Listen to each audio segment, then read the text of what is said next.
지난 4월에 제가 이 자리에서 설교를 했던 기억이 있습니다. 이렇게 오랜만에 다시 이렇게 설교의 자리로 이렇게 올라오게 돼가지고 사실은 좀 긴장이 되고 좀 떨리는데요. 그때 4월에 했었구나라는 것을 제가 찾아보니까 그때 이제 어떤 말씀을 나눴었나 이제 같이 찾아봤었거든요. 그때 무슨 얘기를 나눴었냐면은 하나님이 원하시는 예배가 무엇인지 가인과 아벨의 이야기를 통해서 그 얘기를 나눴었던 기억이 이제 그 전에 있었습니다. 그래서 오늘은 그 뒤로 이어지는 말씀, 그 뒤로 이어지는 다음 이야기를 통해서 이제 하나님이 어떤 분이신지에 대해서 이제 말씀을 전해야 되겠다. 그런 말씀을 하시는 것 같아서 여러분들과 함께 하나님이 어떤 분이신지에 대해서 세 가지 주제로 오늘 같이 알아보았으면 좋겠습니다. 첫 번째는 하나님은 약속을 지키시는 분이시라는 것입니다. 하나님께서 첫사람 아담을 창조하시고 그리고 그 아담에게 생육하고 번성해라 라고 이제 명령을 하셨죠. 그런데 아담이 그런 하나님의 약속을 먼저 어겼죠. 그리고 자기의 뜻대로 행했습니다. 그 결과 아담으로부터 시작된 죄 때문에 온 인류가 하나님과 멀어지게 되었죠. 그런데 하나님께서는 아담의 때부터 하나님께서 하신 약속을 먼저 지키셨다는 것입니다. 어떤 약속이었냐면은 바로 생육하고 번성해라 라고 했던 그 명령의 약속을 하나님께서는 지키셨다는 것입니다. 먼저 아담이 하나님부터 먼저 멀어졌지만 하나님으로부터 또 쫓겨났지만 하나님께서는 생육하고 번성해라 라는 그 말씀을 본인이 하신 그 하나님의 말씀을 아담이 쫓겨난 아담한테도 하나님께서는 생육하고 번성할 수 있게 하셨죠. 하나님께서는 약속을 처음부터 지키시는 분이시라는 것입니다. 그리고 생육하고 번성해라 라고 해서 결국에는 지난번에 말씀드렸다시피 아담과 하와 사이에서 두 아들, 바로 가인과 아벨을 주셨다는 것입니다. 하지만 그렇게 하나님의 은혜를 받고 생육하고 번성했는데도 불구하고 죄로 인해서 결국에는 가인이 자기 동생 아벨을 죽이는 사건이 있었죠. 그리고 그 결과 또 죄 때문에 가인은 하나님으로부터 또 쫓겨나게 되고 결국에는 유리하는 자가 되었다라고 말씀을 같이 나눴습니다. 근데 생육하고 번성해라 라고 하셨는데 가인은 쫓겨나 버렸고 그리고 신실던 아벨은 죽어버렸죠. 그런데 여기서 인류가 끝난 게 아니었다고 그때 말씀을 드렸습니다. 하나님께서는 또 약속을 한 번 더 지키시기 위해서 또 다른 씨를 주셨죠. 또 다른 자녀, 또 다른 씨, 셋을 주셔서 결국에는 이 아담으로부터 시작되는 그 생육하고 번성해라라는 그 약속의 계보가 다시금 이어지게 되었습니다. 하나님께서는 항상 약속을 먼저 지키시는 분이십니다. 그리고 항상 약속을 먼저 깨는 것은 우리 쪽이라는 것입니다. 그리고 두 번째, 하나님은 오래 참으시는 분이십니다. 그렇게 약속을 먼저 지키시는 하나님께서는 온 인류가 생육하고 번성하게 해주셨습니다. 우리가 오늘 읽지는 않았습니다만 창세기 4장에 두 계보가 나오고 있는데요. 하나는 먼저 나오는 계보는 가인의 계보이고 또 다른 하나는 셋의 계보입니다. 생육하고 번성해라 라고 하는 이 명령의 말씀은 하나님께서 선택하신 그 아담의 자손들뿐만 아니라 하나님께서 선택하신 신실하신 자손뿐만 아니라 하나님에게 쫓겨난 가인도 하나님이 보시기에 악했던 가인도 생육하고 번성하게끔 해주셨다는 것입니다. 그리고 하나님께서는 또 그가 쫓겨났지만 죽게 하시지도 않았어요. 가인은 자기도 알고 있었어요. 하나님께로 쫓겨나면은 죽을 것을 알고 있었지만 하나님께서는 죽지 않게 증표를 주셔가지고 결국에는 보호해 주셨죠. 그리고 결국에는 여기 계보를 보니까 생각보다 잘 생육하고 번성하게 살았던 것 같습니다. 그런데도 불구하고 가인은 자기가 죄인임에도 불구하고 하나님께서 보호해 주셨다는 그 은혜를 입었음에도 불구하고 하나님 뜻대로 살지 않았어요. 오히려 하나님의 명령대로 유리하면서 살아야 되는, 하나님의 말씀대로 떠돌면서 살았어야 되는데 그 가인은 어디 한 곳에 정착했다고 합니다. 노 땅이라는 곳에 가인은 정착했고, 또한 그 땅에서 에녹이라는 성을 지어서 거기서 살았다고 해요. 이 성을 지었다는 뜻은 자기 스스로 뭔가를 보호하려고 했기 때문에 성을 지은 것 같습니다. 원래는 가만히 있어도 하나님께서 분명히 지켜주신다고 이 표만 보여주면은 죽지 않게 될 거라고 했지만 가인은 믿지 않았던 것 같아요. 자기가 자기의 성을 만들고 거기서 자신을 보호하면서 살았다는 것 같아요. 스스로를 보호했다는 거죠. 하나님을 의지하지 않고 스스로를 보호했다는 것입니다. 그런데 여전히 이 가인은 하나님을 믿지 않으면서 살고 있지만 하나님께서는 이 악한 가인조차도 끝까지 생육하고 번성할 수 있게 하나님께서는 해주신 겁니다. 그런 내용이 가인의 계보로 통해서 나와 있고요. 그리고 이제 그 뒤를 이어서 셋을 통한 아담의 계보가 나오게 되는데요. 이 계보가 5장으로 이어집니다. 그리고 이 계보는 노아까지 이어지는데요. 이 숫자를 세보면은 아담으로부터 노아까지 자그마치 10세대가 이어진다고 합니다. 하나님께서는 태초에 사람을 만드셨을 때 하셨던 그 약속, 생육하고 번성하라고 하신 그 아담과 하셨던 그 약속을 하나님께서는 지키셨습니다. 가인한테도 지키셨고, 아담을 통한 이 셋의 계보, 셋을 통한 아담의 계보까지 이 10세대가 지나는 동안 하나님께서는 스스로 지키셨다는 거예요. 그리고 이 선택받은 아담과 이 셋의 계보를 잘 보시면은 얼마나 하나님께서 은혜를 베푸셨는지 우리는 알게 됩니다. 아담이 죄를 범죄해서 하나님으로부터 쫓겨났을 때부터 원래 아담의 계보는 사망으로 달려나가는 계보입니다. 그런데도 불구하고 이 계보를 잘 읽다 보면은 하나님의 은혜를 많이 받았던 것 같아요. 아담의 자손들이요. 특히 7대 손 에녹을 보면은 하나님께서 이 에녹에 대해서 어떻게 설명하시냐면은 하나님과 동행한 자였다. 그리고 결국에는 이 에녹은 이 땅에서 죽지를 않아요. 하나님께서 직접 에녹을 데려가셨다고 성경에 나와 있습니다. 창세기 5장 24절인데요. 제가 읽겠습니다. 에녹이 하나님과 동행하였더니 하나님이 그를 데려가심으로 세상에 있지 아니하였더라.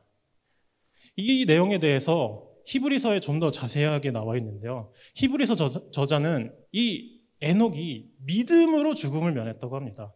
히브리서 11장 5절인데요. 믿음으로 에녹은 죽음을 보지 않고 옮겨졌으니 하나님이 그를 옮기심으로 다시 보이지 아니하였느니라. 그는 옮겨지기 전에 하나님을 기쁘시게 하는 자라 하는 증거를 받았느니라. 이 구약의 시대에도요, 믿음으로 하나님을 기쁘시게 하면은 구원을 얻을 수 있었다라는 이야기입니다. 이렇게 하나님께서 아담으로부터 10세대가 지나는 동안 온 세상을 그리고 또 온 인류를 생육하고 번성하게 해주셨으며 특히 하나님의 자녀들을 택하셔서 은혜를 베푸시고 하나님과 동행하는 사람을 만들어주시고 그리고 그 사람이 은혜를 받은 자가 하나님을 기쁘시게 하면은 결국에는 믿음으로 구원을 받았다는 얘기가 이 창세기에도 나와 있다는 것입니다. 그런데 이러한 셋의 계보, 희망적인 이 하나님의 신실한 자녀들, 이 셋의 계보를 보다 보면은 결국 6장으로 넘어가는데 이 6장으로 넘어가서는 분위기가 급변합니다. 6장 2절에 보니까 하나님의 아들들이 사람의 딸들을 아내로 삼았다고 합니다. 사실 이 구절은 조금 여러 가지로 논란이 많은 구절이고 해석하기가 어려운 구절이라고 합니다. 그러나 확실한 것은 신실하신 하나님의 자녀들이 하나님의 뜻이 아니라 자기가 보기 좋은 것을 또다시 자기가 보기에 좋았던 것을 선택했다는 것입니다. 심지어 그런 인간적인 뜻으로 자기가 스스로 자기 뜻으로 아내를 삼았다는 거예요. 그리고 나서 4절에 네피림이라는 이런 사람들이 나오는데요. 간단히 네피림에 대해서 얘기하자면 민수기 13장에 출애굽 시기가 나오는데요. 이때 이제 모세가 여호수아와 갈렙을 포함한 12정탐꾼을 가나안 땅으로 보내서 정탐하게 하셨을 때 거기에서 네피림을 보았다라고 얘기하거든요. 그러니까 네피림이라는 것은 거인들이면서도 이 가나안 땅에 살았던 이방인들이었다는 것이겠죠. 그러니까 하나님의 자녀들이 자기의 좋을 대로 자기가 보기에 아름다운 것을 본인 스스로 선택해서 아내를 삼았는데 또 그 아내를 삼아서 낳은 자식들, 딸을 낳았는데 이 딸들은 이방 족속인 네피림이랑 결혼했다는 거예요. 그리고 결혼을 해서 자식까지 낳게 되었다는 거예요. 이러한 6장의 상황이 바로 노아의 때 아담의 후손이 살고 있던 그때의 모습이었다는 것입니다. 결국에는 아담이 처음에 첫사람 아담이 자기가 눈에 보기 좋은 것을 선택했던 그 아담 때문에 결국에는 모든 인류가 죄를 갖게 되었고, 그리고 인간 스스로 계속해서 자기가 보기에 좋은 것들을 선택하게 되어서 결국에는 하나님의 약속을 받아놓고서도 생육하고 번성하면서도 결국에는 점점 더 생육하고 번성할수록 사람의 죄가 점점 가득해지고 있다는 것입니다. 그래서 5절에서는 하나님께서 죄악이 가득한 이 세상을 보시고, 그리고 또 사람의 생각이 점점 악해지는 것을 보시고 6절에서 이렇게 말씀하고 계십니다. 땅 위에 사람을 지으셨음을 한탄하사 마음에 근심하시고 라면서 하나님께서 한탄하셨다고 합니다. 이 한탄하셨다라는 것이 좀 이해가 안 될 수도 있는 부분이, 하나님께서 좋으셨다고 분명히 얘기하시고 하나님께서는 후회가 없으시는 분이라는데 왜 여기서는 한탄하고 계시지? 라고 생각하실 수 있는데요. 이 한탄하셨다는 단어를 원어로 보자면은 하나님께서 슬퍼하셨다라는 뜻으로 해석하는 부분이 조금 더 가깝다고 합니다. 하나님께서 슬퍼하셨다는 겁니다. 사람의 이 악한 것을 보시고 하나님께서는 슬퍼하셨다고 하시는 건데, 하나님께서는 또 인간도 아니신데 사람이 아닌데 슬퍼하셨을까라는 생각이 있으실지도 모르겠지만, 이 창세기 이 저자는 이 하나님의 그 마음을 인간의 언어로 해석할 수밖에 없었던 거죠. 하나님의 마음도 이 슬퍼하셨다, 하나님조차도 슬퍼하셨다라는 이야기로 이해하셔도 좋을 것 같습니다. 이 하나님께서 이 한탄하시고 슬퍼하셨던 이유가 무엇이냐면은 결국에는 하나님께서 사람들을 심판하기로 이때부터 결심하셨기 때문입니다. 우리가 위에 읽었듯이 3절에 보면은 그들의 날이 120년이 되리라 라는 표현이 나오고 있는데요. 이 120년이라는 표현도 사실 여러 가지 해석이 많고 논란이 많은 해석이 있지만, 쉽게 얘기하면은 심판의 날을 하나님께서 어쨌든 간에 언젠지는 모르겠지만, 정확히 몇 년인지는, 얼마나 하나님께서 시기를 정확히 정하셨는지는 모르겠지만 심판의 날을 하나님께서 결심하셨다는 얘기가 되겠죠. 문자적으로 보면은 남은 날이 120년이 되리라, 120년 후에 하나님께서 심판을 하실 것이다 라고 얘기하는 것처럼 우리는 읽을 수가 있습니다. 어쨌든 하나님께서는 이제는 사람들을 심판할 때가 왔구나라는 것을 결심하신 뒤에 하나님께서는 마음을 아파하셨다는 것입니다. 그런데 거꾸로 생각해 보면은 이렇게 죄악이 만연한 이 시기에 사람들을 심판하기로 결국에는 마음을 정하셨지만 이 기회를 주신 거 아닐까요?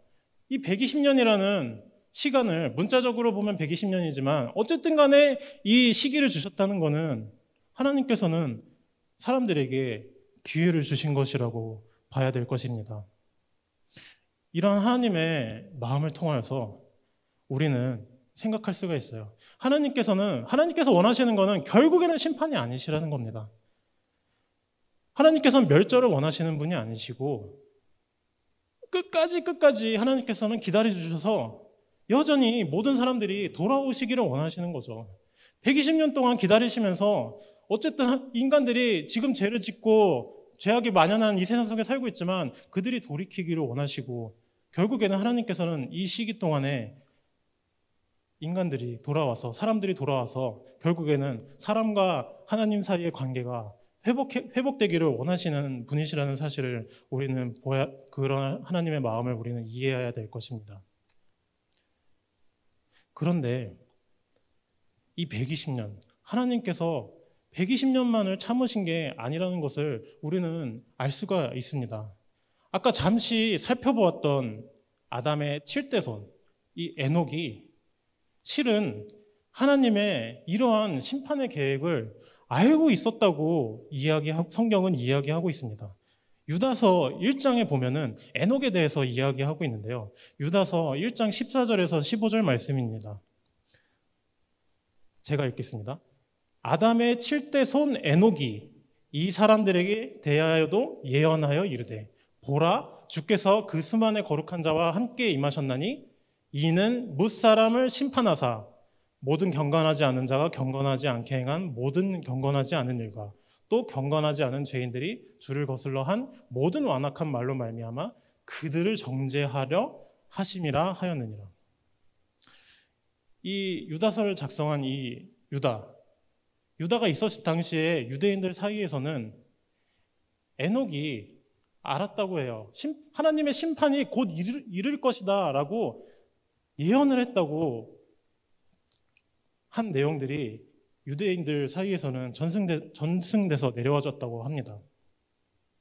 하나님께서는 이 에녹의 때에 이미 세상을 심판하실 것을 계획하셨다는 말입니다. 그리고 이러한 뜻을 에녹은 미리 알고 있었다는 것입니다. 하나님께서 알게 해주셨겠죠. 그리고 에녹은 아들을 낳는데요. 이 무드셀라라는 아들을 낳게 됐는데요. 이 무드셀라라는 이 이름의 뜻을 명사형으로 읽으면, 히브리어로 명사형으로 읽으면 창을 든 자라고 하지만 또한 창을 던지는 자라고 해석될 수 있지만 동사형으로 읽으면 죽음을 보내다라고 해석된다고 합니다. 에녹은 자녀의 이름을 지었는데 이 자녀의 이름을 뭐라고 지은 거냐면은 온 세상에 하나님의 심판이 있을 것이다. 그리고 하나님께서 죽음을 보내실 거다. 라는 라는 뜻으로 자식의 이름을 지었다는 것입니다. 그런데요, 이 특이한 이름을 가지고 있는 이 무드셀라는 몇 년을 살았냐면은 969년을 살았다고 성경에서는 기록되어 있습니다. 이것은 이 969년이라는 이 나이는 성경에 나오는 인물 중에서 제일 가장 오래 산 인물이라고 합니다. 무드셀라를 제일 오래 살게 하신 거예요, 하나님은. 왜 오래 살게 하셨을까요? 제가 생각하기에는 바로 모든 사람들에게 기회를 주시기 위함이지 않으셨을까요? 심판이 있을 것이다, 죽음이 있을 것이다 라는 이름을 가진 사람이 엄청 오래 살았대요.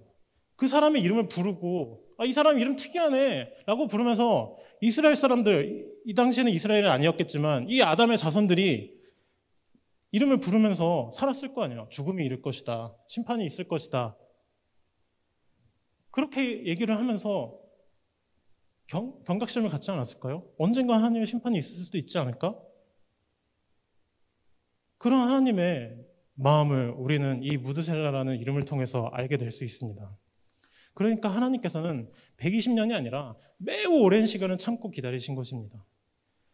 단순하게 계산을 몇 년인지 제가 한번 해봤습니다.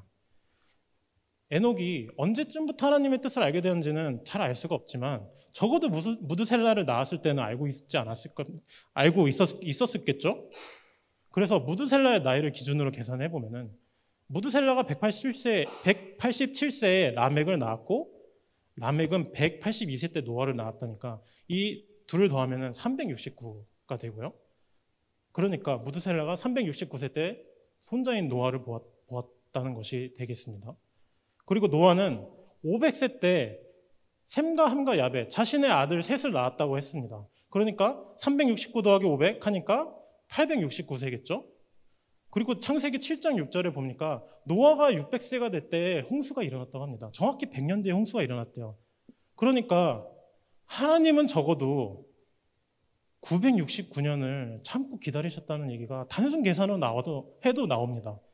그러니까 약 1000년의 시간 동안 하나님은 사람들에게 기회를 주신 거예요. 시간을 주신 거예요. 죽지 않도록 심판을 면할 수 있도록 하나님께서 1000년의 시간을 주신 거예요. 심지어 이름이 무드셀라라고 하는 이 사람이 이때까지 살아있다는 거예요. 홍수가 일어날 때까지 무드셀라가 살아 있었고, 심지어는 이 969년 단순하게 계산했는데 무드셀라가 죽은 나이, 무드셀라의 나이가 969세 때 죽었다고 그러지 않습니까? 바로 홍수의 때 무드셀라가 홍수를 보고 봤을 수도 있겠고 안 봤을 수도 있겠지만 그 해에 죽었다는 것입니다. 하나님께서는 이처럼 이러한 자신의 그 마음의 계획들을 사람들에게 계속해서 알려주고 있었던 것일지도 모릅니다. 그러한 하나님의 참고 또 기다리고 그러한 하나님의 마음들을 우리가 어찌 감히 짐작조차 할 수 있겠습니까? 그리고 세 번째, 하나님은 은혜를 먼저 베푸시는 분이시라는 것입니다. 이러한 하나님의 한탄과 결심의 때에 하나님께서는 또 한 번 반전의 은혜를 주십니다. 오늘 읽었던 8절에서 볼 수 있듯이 노아가 은혜를 입었다는 것입니다. 6장 처음부터 보면은 줄곧 사람이 타락했고 답도 없는 상태에 이르렀고 하나님의 사람들도 타락했고 이런 얘기만 계속 나오다가 결국엔 하나님이 이런 모습을 보고 슬퍼하고 탄식하셨다, 마음이 아프셨다라고 얘기하지만, 그러면서도 하나님께서는 심판의 때를 얘기를 하고 계시지만 8절에서 노아의 이야기가 이제 시작되는데 노아에게 먼저 하나님께서 은혜를 주셨다는 것입니다. 그리고 이제 9절부터 노아의 족보가 이어지고 노아의 족보가 이렇게 이어지는 것은, 언급되는 것은 새롭게 하나님의 계보가 이어질 것이라는 그런 암시가 될 수도 있습니다. 하나님께서는 모든 것을 다 멸하시고 처음부터 다 시작할 수 있는 전능하신 하나님이세요. 인간의 죄악을 보고 어쩌면 처음에 아담이 죄악을 저지르을 때부터 하나님께서는 처음부터 다시 시작할 수도 있는 분이시고, 이렇게 참다 안 되겠으니까 노아의 때 다 멸해버리시고 처음부터 시작할 수 있는 분이셨지만 신실하신 하나님께서는 그러지 않으셨다는 것입니다.